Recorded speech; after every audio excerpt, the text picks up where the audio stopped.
Champion ট্রফিতে বাংলাদেশের অর্জন কি হবে আপনারাই বলুন তো, আপনারাই আন্দাজ করে বলুন চ্যাম্পিয়ন্স ট্রফিতে বাংলাদেশের অর্জন কি হতে পারে। আমি বলি, মিলাই নেন আমার কথাটা, অর্জন হতে পারে জিরো। তিনটা খেলা আছে, কার কার সাথে আছে ভাইবা দেখুন, পাকিস্তান, ইন্ডিয়া, নিউজিল্যান্ড। তো আমার মনে হয় না একটা তো জিততে পারবে। বাংলাদেশের যে দল, এই দলটা অন্যান্য দলের থেকে মিনিমাম 5টা বছর পিছিয়ে আছে সব দিক থেকে। 5টা বছর পিছিয়ে আছে বাংলাদেশের এই দলটা। আর এমনিতে আমাদের যে বিশ্বসেরা অলরাউন্ডার সাকিব আল হাসান, বিশ্বসেরা ওপেনার তামিম ইকবাল, এনারা দুজন না, এনাদের দুজনকে প্রচুর মিস করবে।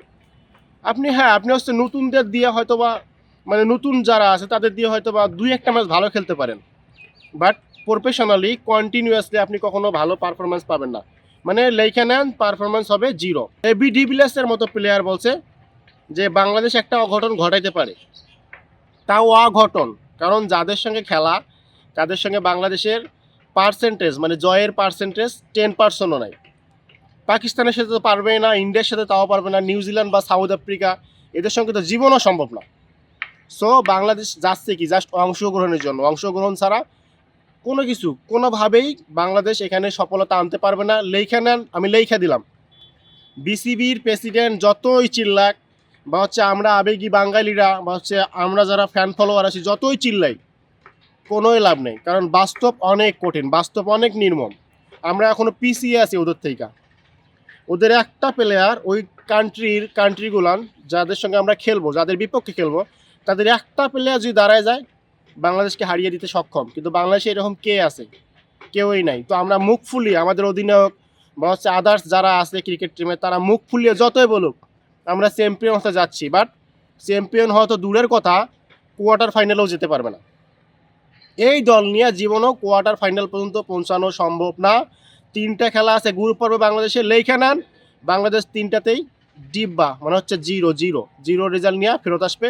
এটা লেখা নেন, কারণ আবেগ দিয়া ক্রিকেট খেলা চলে না। তো যাই হোক, তারপর আমরা আবেগী, আমরা হচ্ছে ক্রিকেট প্রিয় জাতি, আমরা চাই যে বাংলাদেশ ভালো করুক। কিন্তু আমরা এটাও জানি যে বাংলাদেশের সফলতা অর্জন করা সম্ভব না। বাংলাদেশ জীবনও একটা ম্যাচও জিততে পারবে না। 3টাতে দেখবেন একদম কীভাবে হারিয়ে, এক পেশে হারবে সিরিয়াসলি। কারণ এই দল নিয়ে আমরা ভালো কিছু আশা করা ইম্পসিবল। যেখানে সাকিব নাই, যেখানে তামিম নাই। Shakib Tamim professional player and হচ্ছে সিনিয়র এক্সপিরিয়েন্স আছে, হিউজ এক্সপিরিয়েন্স আছে, তাদেরকে আমাদের দরকার ছিল।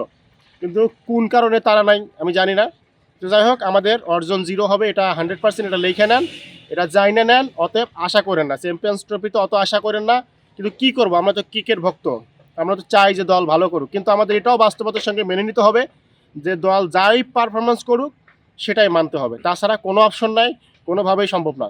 তো তারপরও দলকে শুভকামনা জানিয়ে শেষ করছি। আসসালামু আলাইকুম।